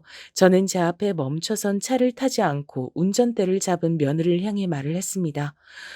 내가 갑자기 컨디션이 영 아니네. 지난주에 가본 병원에 나 다시 들를까 싶다. 바람이나 쐴 겸 택시 타고 내 알아서 들어갈 테니까 넌 네 볼일 보고 들어가라. 그러시겠어요? 네, 알겠습니다, 어머니. 그럼 이따 연락드릴게요. 며느리가 얼떨떨해 하면서도 금세 수긍을 하더라고요. 전 괜스레 유언장을 작성하고 나니까 며느리가 저한테 아쉽게 구는 것이 사라졌나 싶은 생각이 들었어요. 사람 마음이란 게 이토록 얄팍한 거구나 싶었습니다. 며느리의 차가 시야에서 안 보이게 된 뒤 택시의 한 대가 제 앞에 멈춰 섰습니다. 저는 조금 망설이다 뒷좌석에 올라탔어요. 택시 기사님께선 조금의 지체도 없이 출발하셨고 이제부터 저는 설명을 들을 차례였습니다. 어르신, 저는 어르신의 며느님을 합니다. 네, 그러신 걸로 보였어요. 근데 어찌 아시는지요? 제 아들도 아시는 모양이던데요. 저와 마치 친형제처럼 자라난 사촌 형이 있어요. 제가 지금 나이가 50인데 한 40대까지만 해도 젊은이들 마냥 시끄럽게 어울려 놀곤 했었습니다. 그런데 제 사촌 형이 언제부턴가 사람이 달라졌어요. 한 3년은 좋게 넘었죠. 자기 가정도 내팽개치고 자식들하고도 거의 연을 끊다시피 한 상태고 그러면서까지 어딘가에 빠져 있더라고요. 어느 날 그 사촌 형이 저에게도 자기가 믿는 것을 강력히 권하기에 그때 알았습니다. 그 형이 지독한 사이비에 빠져 있단 걸요. 생각지도 못한 이야기가 들려오자 가슴이 철렁 내려앉았어요. 제 아들 며느리 부부의 이야기를 들어야 하는데 택시 기사님의 사촌 형 이야기가 들려왔다는 것은 필시 인과관계가 있기 때문이었죠. 그렇단 말은 제 아들과 며느리가 그쪽에 관련돼 있단 소리였습니다. 그것을 눈치채고 제가 안색이 파리하게 질리자 택시 기사님이 안타깝다는 듯 고개를 젓고 혀를 끌끈 찬 뒤에 말씀을 이으셨죠. 멀쩡했던 사람도 그런 것에 빠지면 완전 다른 사람이 돼버리더라고요. 전 당시에 그토록 심각한 사이비인 줄도 모르고 반쯤은 호기심으로 사촌 형을 따라 나섰습니다. 그들이 모여서 자기들의 신이라 부른 존재를 추앙하는 장소가 있더라고요. 장소는 협소한 편이었고 그곳에 모인 사람들의 광기는 장난이 아니었어요. 대단하더라고요. 어떤 사람들은 자신의 신념을 입증하기 위해서 손가락 하나도 잘라 바친 상태였습니다. 광기에 사로잡힌 그곳의 열기에 저도 모르게 휩쓸려 갔죠. 사람의 심리를 아주 교묘하게 이용하는 곳이었어요. 그곳에서도 유독 적극적으로 움직이며 자신들의 몸과 마음을 바치겠다고 하던 부부가 있었는데 그 부부가 바로 어르신 아들과 며느리 되는 인물들이더라고요. 뭐라고요? 제 아들이, 제 며느리가 그런 것에 빠져 있단 말입니까? 기사님, 그거 확실한 얘기예요? 전 그 두 사람이 설마 사이비에 빠져 있다곤 전혀 상상도 못했어요. 눈치도 못 챘고요. 그럴 사람들이 절대 아닌데 어떻게 그런 것에 빠져 있단 것인지 당황스러워서 통 믿기가 어렵습니다. 어르신, 제가 그 두 사람을 안다고 쳐도 어떻게 제가 그 어르신과 두 사람의 관계를 알 수 있었겠습니까?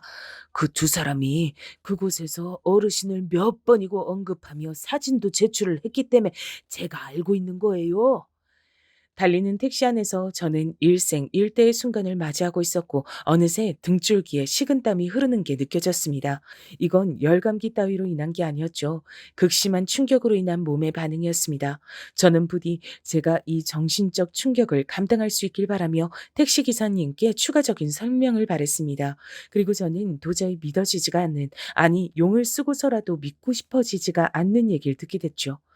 그 두 사람은 어르신을 공물이라고 칭했습니다. 어르신이 갖고 있는 집안 재산을 그곳에 다 갖다 바치겠다는 서약서까지 쓰는 걸 제가 직접 봤어요. 어르신을 잘 구슬려서 재산 받아내겠다 그러더군요. 살아있는 상태에서 재산 다 물려받는 건 아무래도 힘들 것 같고 재산이 어디로 흘러가는지 의심도 살 테니까 어르신 돌아가시고 나면 재산을 받는 모양새인 게 나을 것 같다 그랬죠. 교주란 인간이 그 두 사람에게 그런 조언을 날렸죠. 그 그러니까 제가 아들과 며느리에게 주고자 해서 사후에 넘기겠다고 한 저의 재산을 그 사이비가 다 꿀꺽한다는 얘긴가요? 저는 철저히 그들의 계략 안에서 움직인 거고요. 안타깝지만 네, 정리하자면 맞습니다. 그런 겁니다. 재산뿐만 아니라 그들은 어르신도 공물로 원하고 있었어요.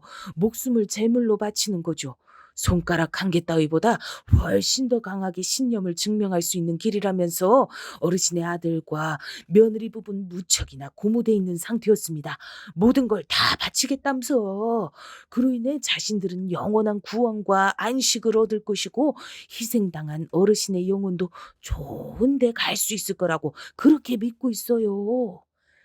저는 제 가슴을 치면서 어느새 눈물을 줄줄 흘리고 있었습니다. 제발 이 상황이 거짓이길 바랬죠. 이 말도 안 되는 모든 것이 가짜기만을 바랬어요. 그러나 택시가 멈춰선 도심을 벗어나자마자 나온 시골 동네의 어느 한적한 곳, 작은 터에 자리 잡은 건물을 보자마자 온몸에 피가 싸하게 식는 기분이 들었습니다. 택시 기사님께선 저에게 본인의 손수건을 내밀어 주셨고 안타깝다는 눈빛을 보내주신 뒤 지금은 아무도 없는 것 같으니 한번 내려서 저쪽을 둘러보자고 해주셨어요. 전 손수건으로 눈물을 찍어 닦으며 용기를 내기로 했습니다. 덜덜 떨리는 다리로 건물을 향했죠.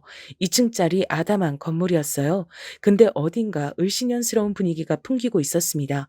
문은 잠긴 상태였으나 뒤편으로 돌아갔던 택시 기사님께서 절 다급하게 부르셨습니다. 작은 뒷문이 안 잠겨 있다 했어요. 떨리는 심정으로 가봤지요. 내부로 들어서자 소름이 끼칠 만한 한기가 감돌고 있었어요. 밖에서 보기엔 분명히 창문이 있는 건물이었건만 희한하게 햇빛이 안 들어오더라고요. 택시기사님께선 사진이 있는 곳을 대강 안다고 하시며 절 인도하셨습니다. 그리고 전 그곳에서 이 황당무계한 사이비를 믿는 사람들의 사진을 발견할 수 있었습니다. 웃고 있으나 어딘가 결의에 찬 묘한 눈빛들을 한 사람들이 사진 속에 들어있었고 저는 그곳에서 제 아들과 며느리를 찾아냈어요. 제 아들이고 제 며느리네요. 맞네요. 맞아. 사진을 쥔 제 손이 주체할 수 없이 떨리고 있었고 어느새 다시 차오른 눈물로 인해 앞이 잘 보이질 않았습니다. 그런데 또렷하게 그 사진을 보기가 싫어 눈물을 그냥 두고 있었네요. 택시기사님께서는 한숨을 내쉬시더니 어느 사진을 한 장 찾아 저에게 건네주셨어요. 전 뿌연 시야로 그 사진을 알아볼 수가 있었습니다. 그건 바로 제가 아들과 며느리와 셋이 찍은 사진이었으니까요. 제가 가운데에서 미소를 짓고 있었습니다. 택시기사님이 알려주신 모든 내용이 사실이었단 걸 정확히 깨닫고 전 다리에 힘이 풀려서 그만 그대로 쓰러지듯 주저앉고 말았어요. 어르신, 괜찮으십니까? 어르신, 정신 좀 차려보세요. 일단 여기서 나가야겠습니다. 여기서 시간을 오래 끌면 위험해질 수도 있으니까요. 제가 부축을 해드릴 테니 어떻게든 힘을 내보세요. 어르신. 거의 혼절을 한 상태였던 전 택시기사님의 간곡한 부름에 간신히 정신 한 줄기를 붙잡아냈습니다. 택시기사님의 부축을 받으며 힘들게 그곳을 빠져나왔고 다시 택시 뒷좌석에 앉고 나서야 조금은 정신이 드는 기분이었어요. 어떻게 이런 일이? 전 그동안 아무것도 모르고 전혀 아무런 눈치도 못 채고 그러고서 살았습니다. 기사님, 이제 전 어쩌면 좋단 말입니까? 어르신, 아들, 며느리 말고 의지하실 다른 가족은 없으신가요? 그쪽에 우선 몸을 맡기시는 게 낫겠어요. 그리고 당연한 소리지만 유언장도 없던 일로 하셔야죠. 안 그랬다간 어르신이 정말로 금방 위험해지실 수도 있는 일입니다. 저는 제가 사촌 형 따라 그곳에 발을 들였던 것부터 유독 눈에 들어왔던 부부의 얼굴을 잘 기억해 둔 것, 그리고 어르신의 사진을 몇 번이고 받았던 것, 제가 잘 가는 식당 앞에서 어르신 발견한 거, 이 모든 것들이 결코 우연이라 생각하질 않습니다. 저는 사이비에 빠질 뻔했다 정신을 다 잡은 사람으로서 신이 있는지 없는지 그것에 대한 확신이 전혀 없는 사람이지만 만약에 신이 정말로 존재한다면 바로 지금 이 순간을 어르신을 위해 상황을 준비한 것이 틀림없다 생각되네요. 어르신은 재산도 지키시고 목숨도 지키실 운명인 겁니다. 저는 택시 안에서 오열을 하며 저에게 딸이 있다는 이야기를 부르짖듯이 한참 내뱉었습니다. 이억만리 외국 땅에 나가 있는 저희 딸이 그 순간 사무치게 보고 싶었습니다. 딸이라서 여자라서 차별을 받고 모진 소리를 들어본 적이 있었던 제가 딸을 낳고서 아들을 더 위하고 차별을 해온 점이 분명히 있다는 생각에 가슴이 아팠습니다. 아무리 딸이 유복하고 잘 살고 있다고 해도 아들에게만 재산을 다 몰아주려고 했던 것을 그것을 딸이 섭섭하게 생각할 것이란 점도 그제서야 깨달았습니다. 제가 눈뜬 장님이었어요. 전 딸에게 전화를 해서 이 모든 사실을 털어놨습니다. 제가 알고 있는 것 중에서 털어놓지 않은 것은 없었죠. 그러자 딸이 난리가 났고 사이비에 빠진 사람은 도박에 중독된 사람보다 해결책이 없다고 하며 맘 같아선 자기 오빠하고 새언니한테 다 따지고 들며 해결을 보고 싶지만 냉정하게 보자면 그들을 저버리는 것이 우선이라 했습니다. 살짝 열감기가 있었고 병원에 처방도 있었던 저는 그것을 핑계 삼아 유언장을 작성할 당시에 심신미약 상태였다 주장을 했고요. 변호사 사무실에서 그것을 직접 해결을 받습니다. 그리고 신변을 어느 정도 빠르게 정리를 한 뒤 딸이 있는 미국으로 떠났습니다. 일부러 당일까지 아들과 며느리에게 알리지 않았어요. 제발 미리 두 사람에게 알리지 말라고 딸과 사이가 간청을 해댔기 때문입니다. 미리 알렸다가 무슨 사달이 날지 모른다고 했어요. 그 정도로 아들과 며느리가 위험한 사이비에 빠져 있단 것 같아서 가슴이 미어졌습니다. 동미가 너무 보고 싶어서 미국에 다녀오려고 한다. 가서 언제 돌아올진 모르겠지만 좋은 시간 보내다가 오려고 해. 그리고 재산 문제는 아무리 생각해도 내가 너무 섣불리 유언장을 작성한 것 같아서 그건 없던 일로 하기로 했다. 내가 아직 건강하고 튼튼하잖니? 다음에 나중에 재산 얘기 나눠도 늦지 않아. 그때 가서 다시 얘기하자꾸나. 네? 어머니, 그게 다 무슨 말씀이세요? 동미한테 가신다는 건 그렇다 치겠는데요. 돌아가시면 저한테 재산 다 주시기로 했잖아요. 그래놓고 왜 말씀을 바꾸시는 건데요? 어머님, 이러시는 건 아니죠. 저희는 어머니만 철석같이 믿고 다 준비를 해뒀는데 이러시면 저희가 뭐가 돼요? 어차피 내가 죽고 난 뒤에야 너희들이 그 재산 받을 거였는데 지금 왜 이렇게들 날린 거니? 혹시 무슨 문제라도 있어? 내가 유언장 작성하고 나서 일찍 죽을 거라고 확신들이라도 했던 거야? 그래? 대체 무슨 준비를 했단 건데? 제가 따지고 들자 아들과 며느리는 꿀먹은 벙어리가 되어 아무 말도 못했습니다. 어둡게 변한 낯빛들이 볼만하더군요. 완전히 한 방 먹었단 표정들이었어요. 저는 찢어질 것 같은 가슴을 안고 미국행 비행기에 몸을 실었습니다. 하늘을 날면서 택시기사님과 나누었던 마지막 대화가 생각나더군요. 기사님의 사촌 형은 그래서 아직도 그곳을 못 빠져나왔나요?